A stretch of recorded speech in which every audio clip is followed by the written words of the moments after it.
Buenos días, bienvenidos a la Iglesia Bautista Gracia. Seguimos en nuestra serie de prédicas en el libro de Primera de Corintios, tocando allí el capítulo 1. Y en esta oportunidad quiero compartir con ustedes el primer capítulo de Corintios del 18 al 31. Primera de Corintios 1, 18 al 31. La palabra de Dios dice así. Porque la palabra de la cruz es locura a los que se pierden, pero a los que se salvan, esto es, a nosotros, es poder de Dios. Pues está escrito, destruiré la sabiduría de los sabios y desecharé el entendimiento de los entendidos. ¿Dónde está el sabio? ¿Dónde está el escriba? ¿Dónde está el disputador de este siglo? ¿No ha enloquecido Dios la sabiduría del mundo? Pues ya que en la sabiduría de Dios el mundo no conoció a Dios mediante la sabiduría, agradó a Dios salvar a los creyentes por la locura de la predicación. Porque los judíos piden señales y los griegos buscan sabiduría. Pero nosotros predicamos a Cristo crucificado, para los judíos ciertamente tropezadero y para los gentiles locura. Mas para los llamados, así judíos como griegos, Cristo, poder de Dios y sabiduría de Dios, porque lo insensato de Dios es más sabio que los hombres, y lo débil de Dios es más fuerte que los hombres. Pues mirad, hermanos, vuestra vocación, que no sois muchos sabios según la carne, ni muchos poderosos, ni muchos nobles, sino que lo necio del mundo escogió Dios para avergonzar a los sabios, y lo débil del mundo escogió Dios para avergonzar a lo fuerte. Y lo débil del mundo y lo menospreciado escogió Dios, y lo que no es para deshacer lo que es, a fin de que nadie se escape en su presencia. Mas por él estáis vosotros en Cristo Jesús, el cual nos ha sido hecho por Dios sabiduría, justificación, santificación y redención, para que, como está escrito, el que se gloría, gloríese en el Señor. Muchos estamos familiarizados con el término evangelio, pero tal vez para algunos sea un término nuevo. Podemos estar en medios evangélicos y no saber precisar lo que realmente es el evangelio. Tengo que enfatizar lo que comúnmente escucho del evangelio, que no es necesariamente el evangelio. Para algunos, el evangelio es simplemente decir nuestros testimonios personales. Nuestros testimonios personales pueden ser de interés y puede ser utilizado por Dios para guiar una conversación sobre el evangelio, pero no es el evangelio. Para otros, el evangelio es una serie de normas como si fuera un estilo de vida de cosas que debemos hacer y cosas que no debemos hacer. Todas estas cosas mencionadas no son el evangelio. Esta mañana, Pablo nos ayudará a conocer un poco más del evangelio, la cruz de Cristo y el evangelio. Y veremos tres cosas en el sermón: los argumentos del evangelio, el alcance del evangelio y la gloria del evangelio. Los argumentos del evangelio. Si nos ponemos a observar los tres primeros versículos del 18 al 21, Pablo está destacando algunas cosas que encontramos aquí, hace algunas preguntas y también destaca precisamente dos cosas, dos grupos que observaremos en un instante. Pero quiero darte un poco de contexto.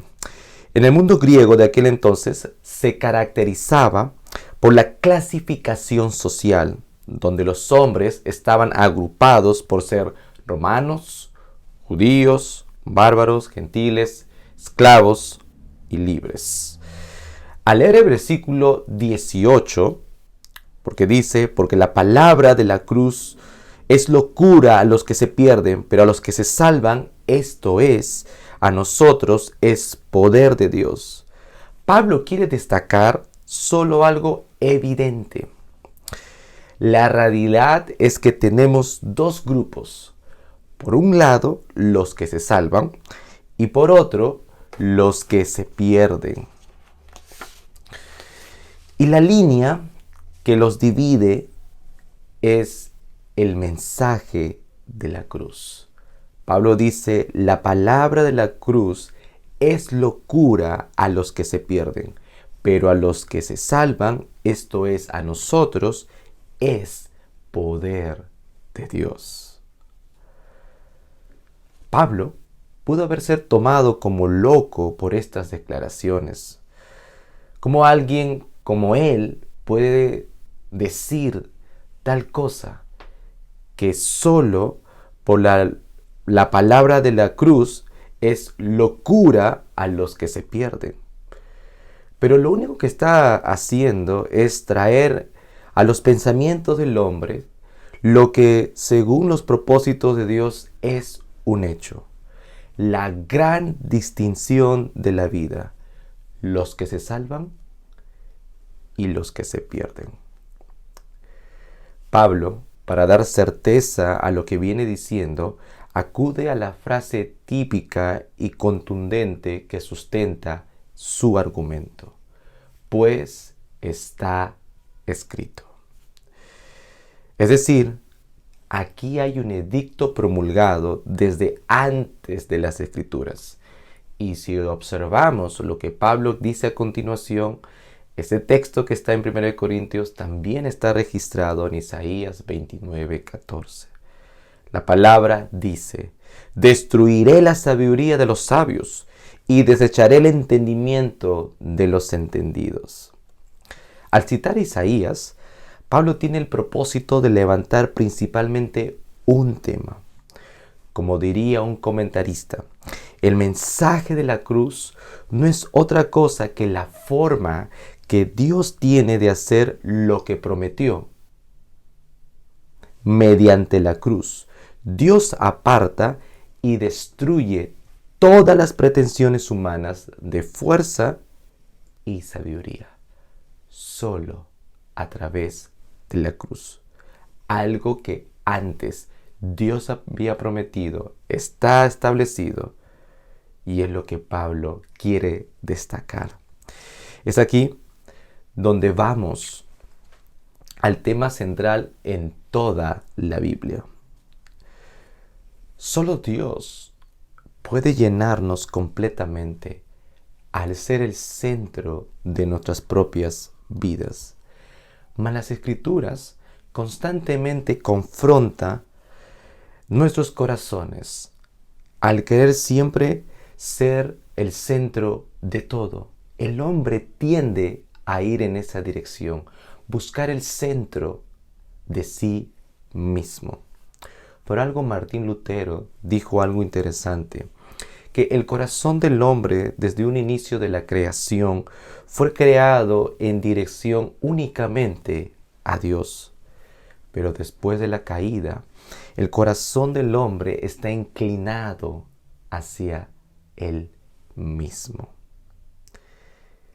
Dime que eso no es una verdad. Somos rápidos en colocarnos en el centro de todo. El egocentrismo está impregnado en nuestras vidas. Nadie le enseñó a su pequeño hijo a temprana edad a reclamar su juguete diciendo, eso es mío.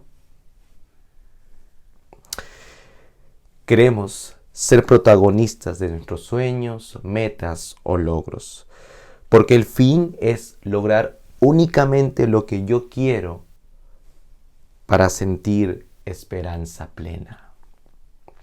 Queremos ser promocionados por nuestro desempeño y que tenga un alto concepto de nosotros, porque nuestra reputación vale más que cualquier cosa. Queremos ser reconocidos por nuestro coraje y valor, haciendo ver a los otros por débiles y mediocres, por no tener una identidad reconocida. Hasta en los aspectos religiosos queremos ser identificados por nuestra moralidad delante de un Dios santo. Como que si haciendo algo bueno, vamos a ganar la mirada exclusiva de Dios.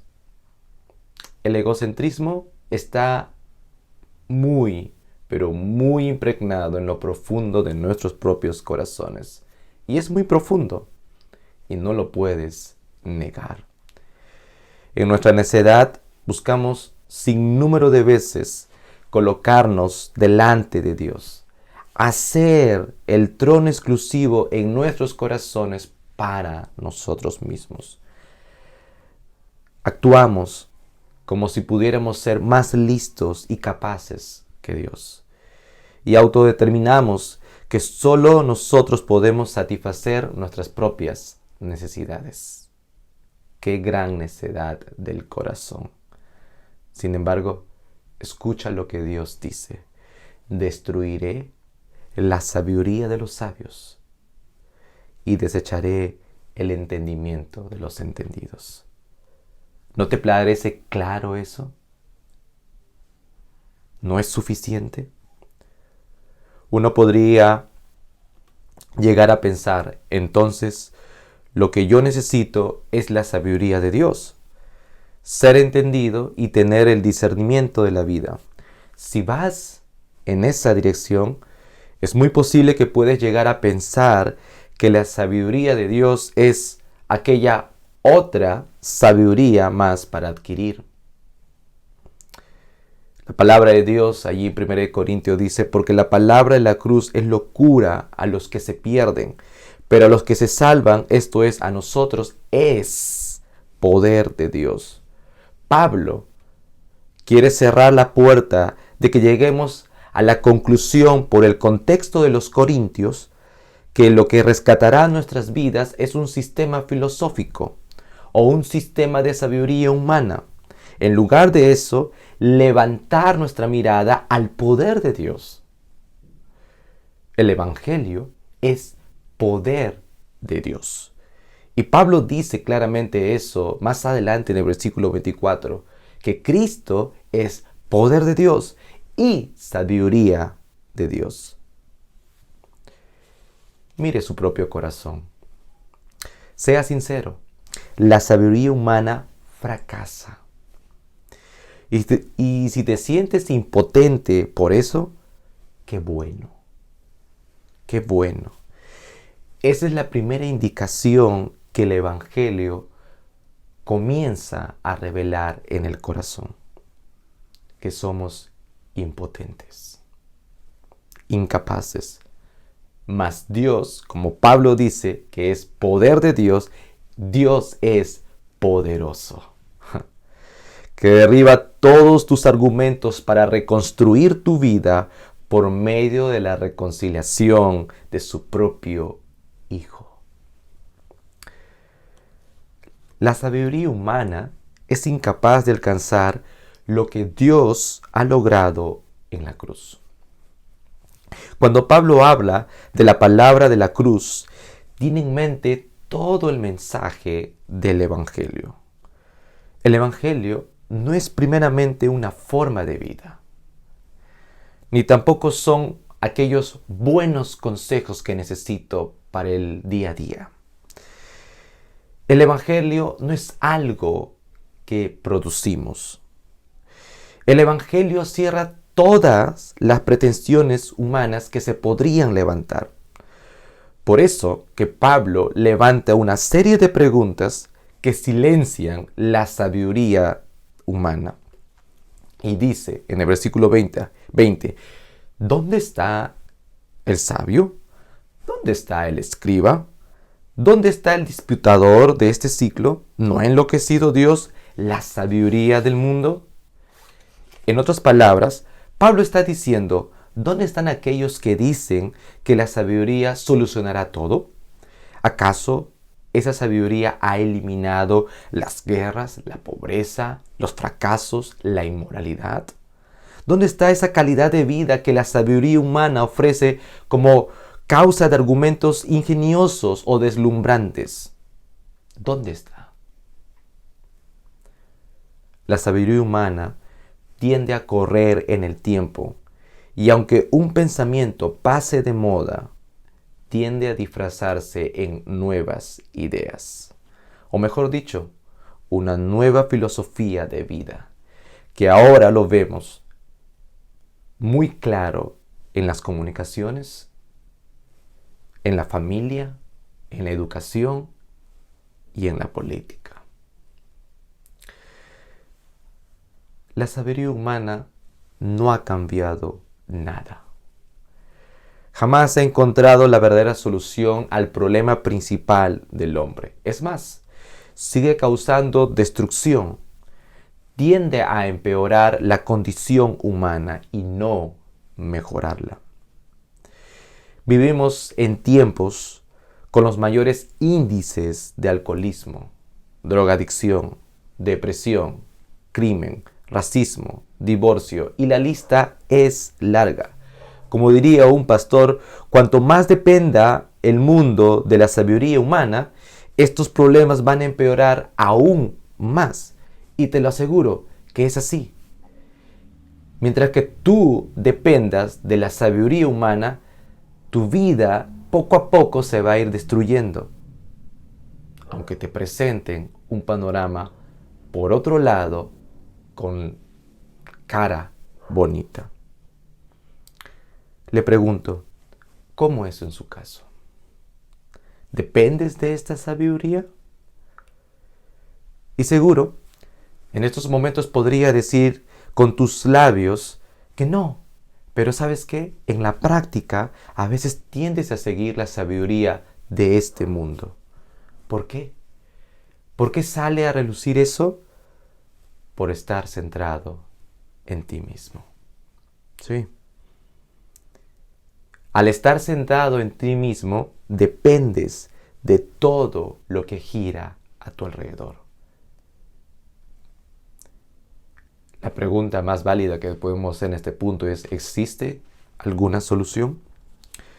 En 1 Corintios 1:21 dice lo siguiente: pues ya que en la sabiduría de Dios el mundo no conoció a Dios mediante la sabiduría, agradó a Dios salvar a los creyentes por la locura de la predicación.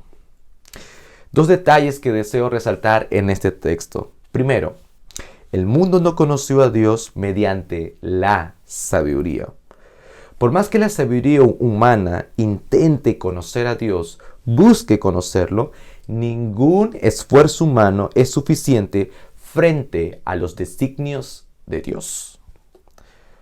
No solo los sabios, los intelectuales y los filósofos no alcanzarán a comprenderlo, sino que Dios lo ha marcado así. No hay nexo o puente que la sabiduría humana puede trazar para ir en contra de la providencia de Dios. No lo hay.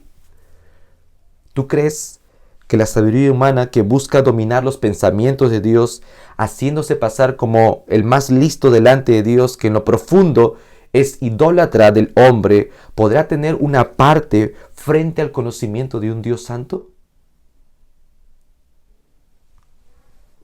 La necedad del mundo y su sabiduría es caso cerrado delante de Dios. El mundo no conoció a Dios mediante la sabiduría. Y dos, agradó a Dios salvar a los creyentes por la locura de la predicación. Esta es la sabiduría que el mundo no conoce y que agradó a Dios solo revelar a los que salvaría y así le conocieran.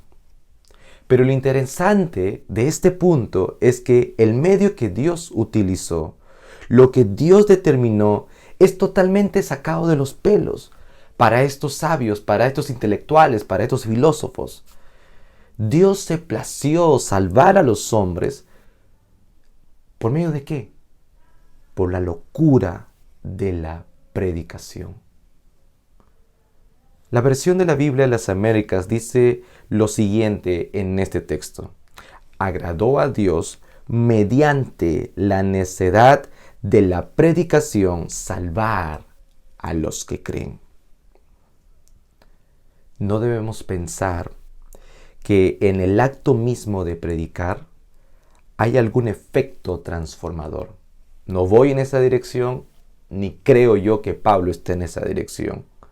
Hago esa aclaración porque ahora, en estos tiempos, existen muchos lugares que desde el púlpito hay demasiada manipulación. Pensando que el acto mismo de predicar por la elocuencia, por la oratoria, la facilidad de palabras, podrá hacer el cambio profundo, pero eso es un hecho que no es así. Es el contenido del mensaje y no la forma. Mas, aún teniendo el contenido, es necesario examinar la predicación que nosotros escuchamos. Por eso Pablo más adelante mencionará que nosotros predicamos a Cristo crucificado. La sabiduría del mundo quedó corta y atónita al ver cómo Dios alcanzó al hombre pecador mediante el mensaje de la cruz. Dime, ¿cómo es posible esto? ¿Cómo es que 12 hombres comunes y corrientes dejen por los suelos el orgullo de la sabiduría humana por el mensaje de la cruz? Dime tú, ¿cómo es que luego fueron 120 personas, luego 500, y que después de la ascensión de Jesús se multiplicaron a 3 y 5,000 personas, y el número sigue creciendo hasta ahora? Dime, ¿cómo es posible? Sabiduría de Dios, por medio de la predicación que determinó salvar a los creyentes. Hermanos, todos los días tu mente está bombardeada por la sabiduría de este mundo. Todos los días. Enciendes la televisión, lees un periódico, los buscadores de la internet, lo que reciben tus hijos en la escuela o en la universidad, son constantemente misiles que busca perpetuar en nuestras vidas. Y si no eres consciente tú de esto, no tomarás el mensaje de la cruz con seriedad. O ni tendrás el Evangelio saturado en tu mente para precisamente derribar argumentos y toda altivez que se levanta contra el conocimiento de Dios. Ponte a pensar por un instante.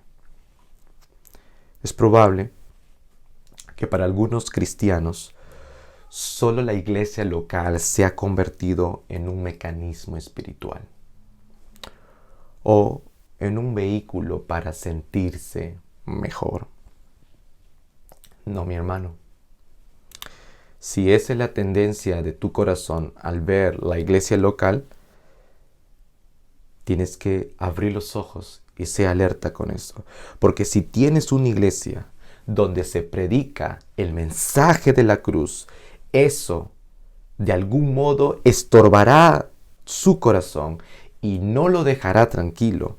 Porque por medio del mensaje de la cruz quedará descubierto tus propios ídolos. Expondrá tu corazón y le mostrará su necesidad, que el único mensaje que salva tu vida del mundo que te rodea es el mensaje de la cruz de Cristo.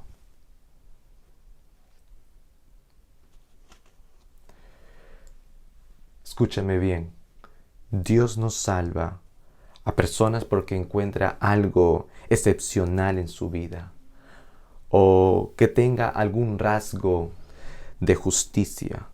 Dios los salva porque ha determinado salvar a los que creen en Él. Es por su pura gracia, porque confían que Dios es su esperanza eterna, porque confían que Él es el centro de sus vidas, Él es la copa de su gozo, es el ancla que los sostiene y la fe que los mantiene por la locura del Evangelio. Ese es el Evangelio que buscamos predicarte y que constantemente necesitamos recordarnos de lo que es en esencia el Evangelio. Eso nos lleva al segundo punto del sermón, el alcance del Evangelio. Entre los versículos 22 al 25, Pablo nuevamente va a buscar destacar dos grupos. Por un lado, los judíos pidiendo señales y por otro lado, los griegos buscando sabiduría. Los judíos piden señales.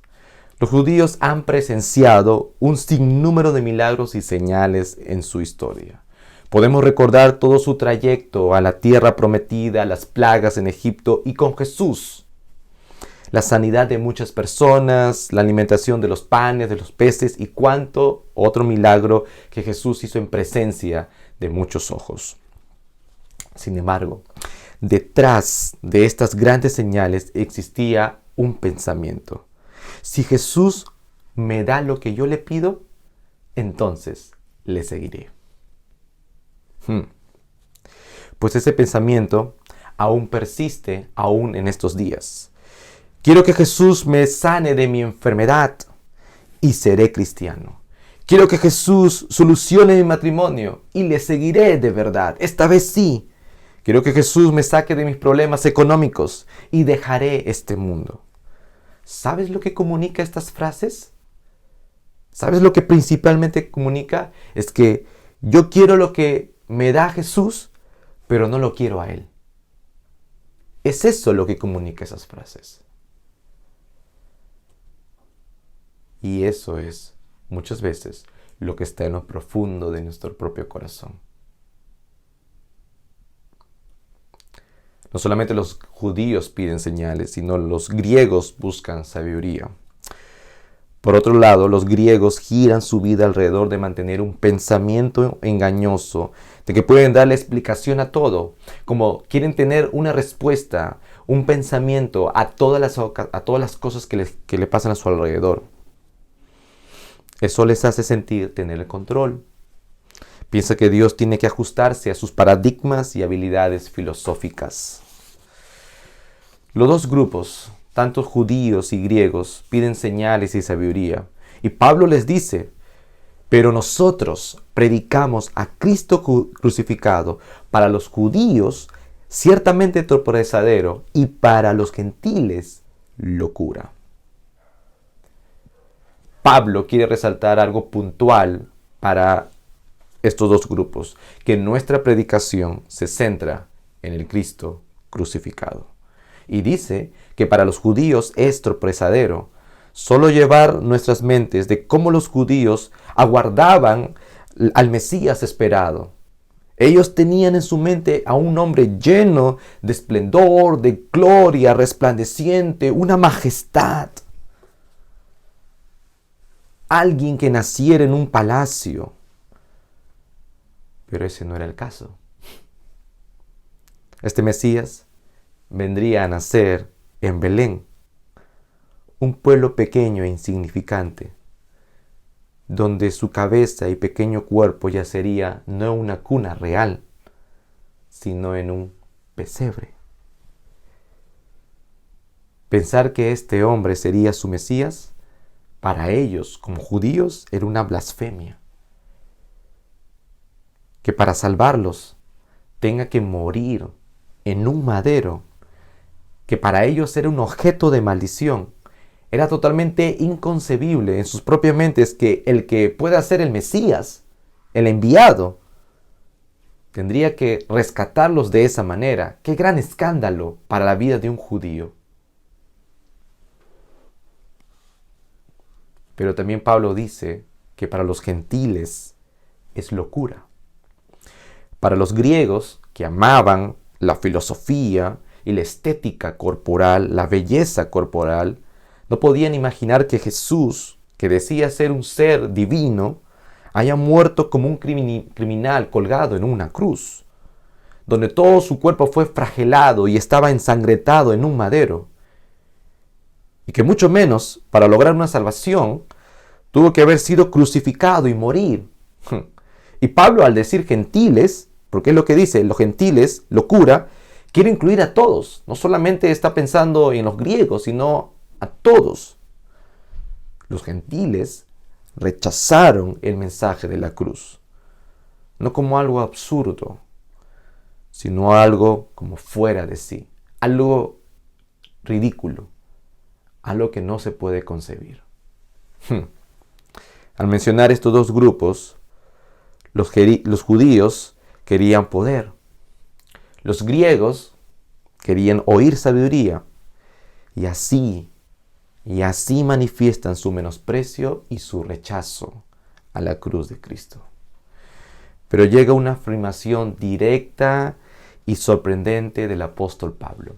El versículo 24-25 dice: mas para los llamados, así judíos como griegos, Cristo, poder de Dios y sabiduría de Dios. Porque lo insensato de Dios es más sabio que los hombres, y lo débil de Dios es más fuerte que los hombres. Lo irónico de este punto es que lo que precisamente la sabiduría humana consideraba débil e insensato era la expresión más clara posible del poder y la sabiduría del mismo Dios.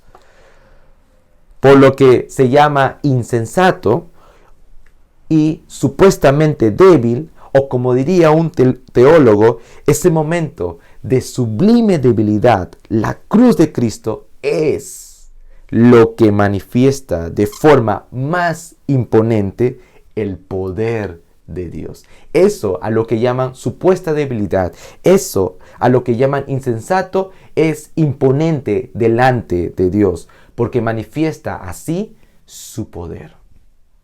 Con lo que para el mundo es supuestamente débil o supuestamente insensato. La cruz de Jesucristo es poder de Dios y sabiduría de Dios, hermano. Las personas llamadas por Dios, sea judíos, griegos, gentiles, sin ninguna distinción racial o social, han llegado a creer que Jesús y su cruz es suficiente para su salvación. Es suficiente. No hay exclusividad.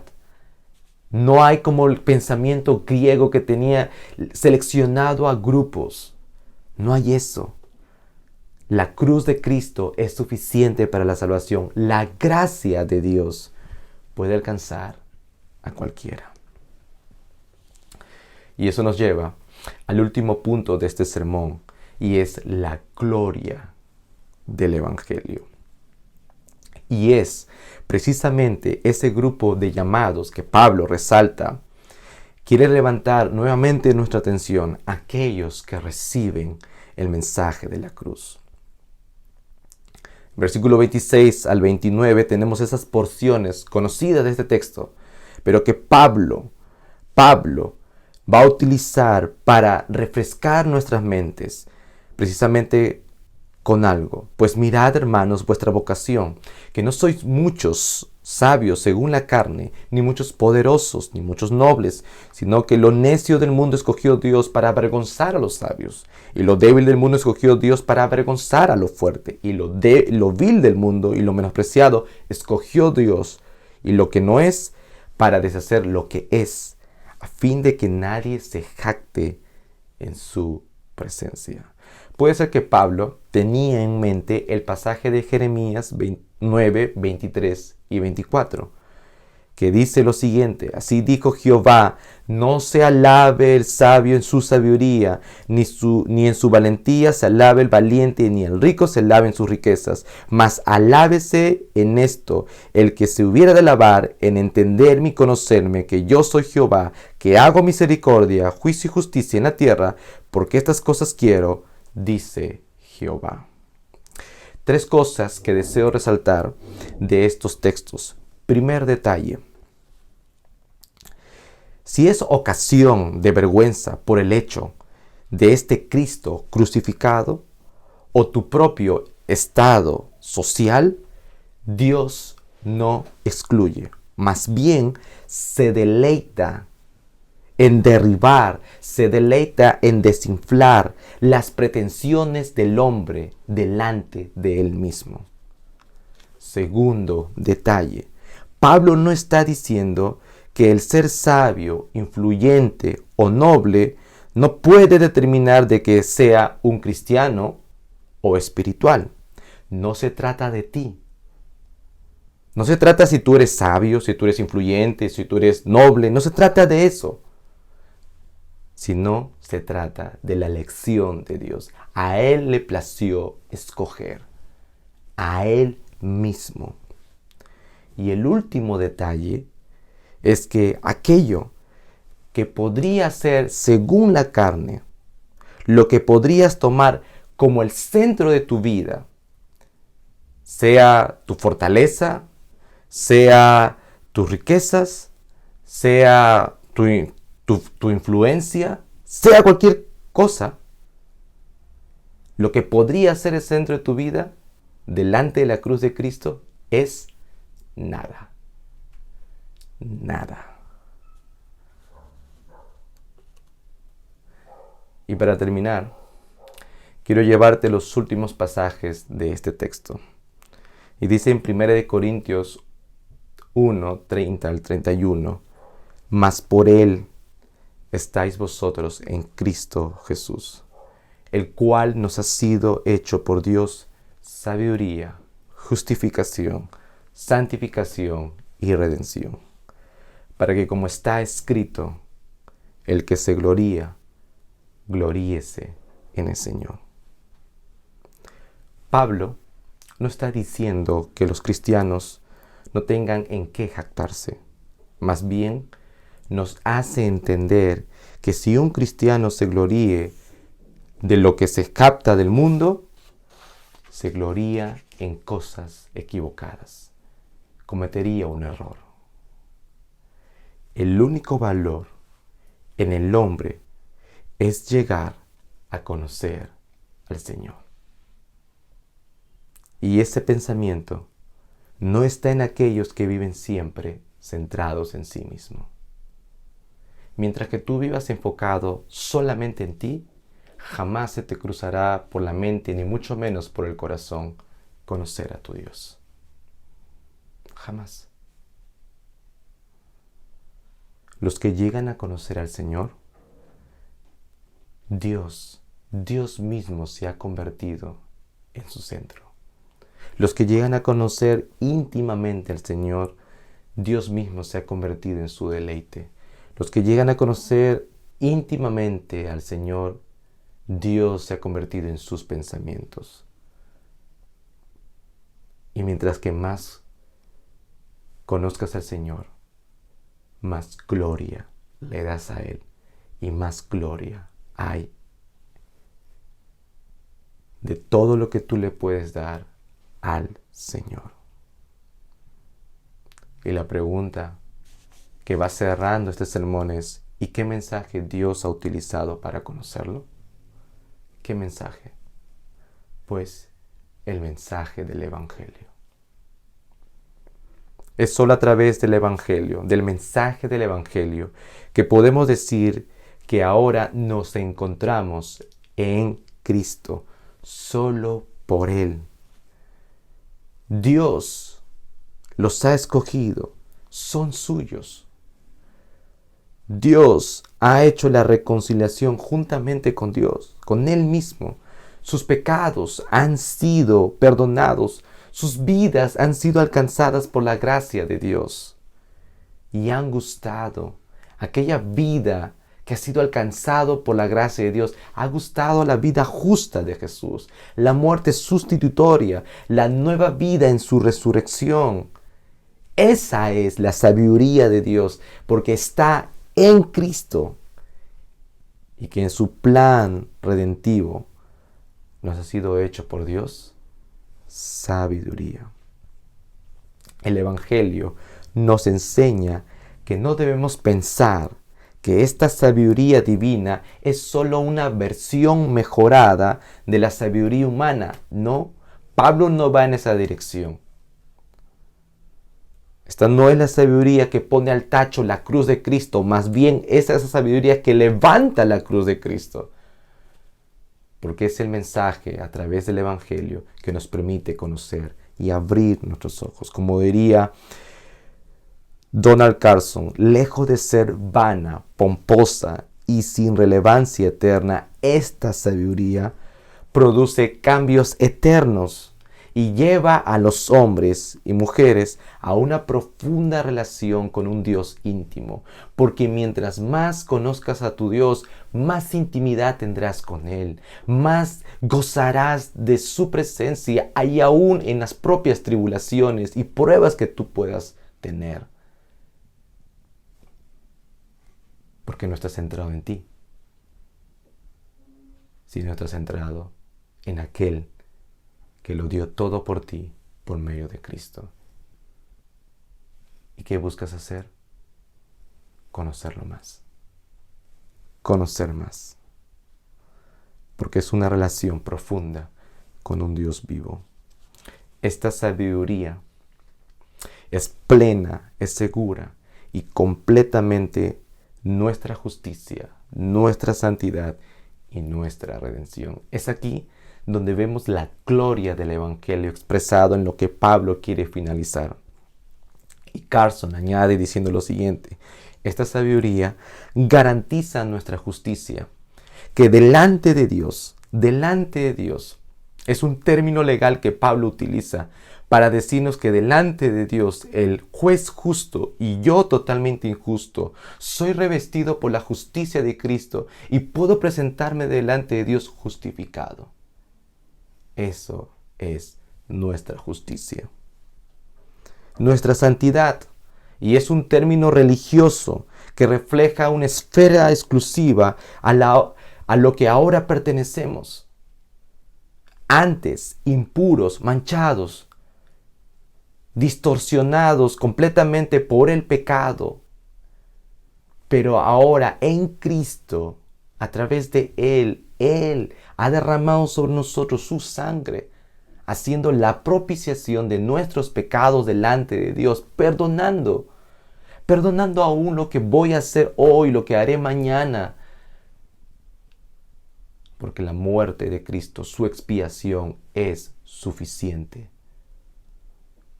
para mi santidad, nuestra santidad y nuestra redención. Y es un término extraído de aquella compra o venta de esclavos que refleja nuestra libertad en el pecado, nuestra libertad de corrupción, nuestra libertad de muerte. Oh, hermano, si esto no llena tu corazón, no sé qué más puede llenar tu corazón.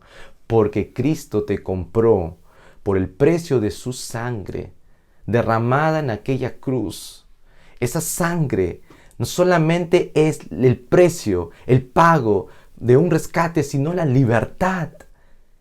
La libertad de ya no gozar más en esta vida lo que siempre me tenía atado, que es la muerte. Es mi condición decadente, pero en Cristo encontré libertad y me da vida, nueva vida únicamente en Él. Este es el mensaje de la cruz de Cristo expresado a través del Evangelio.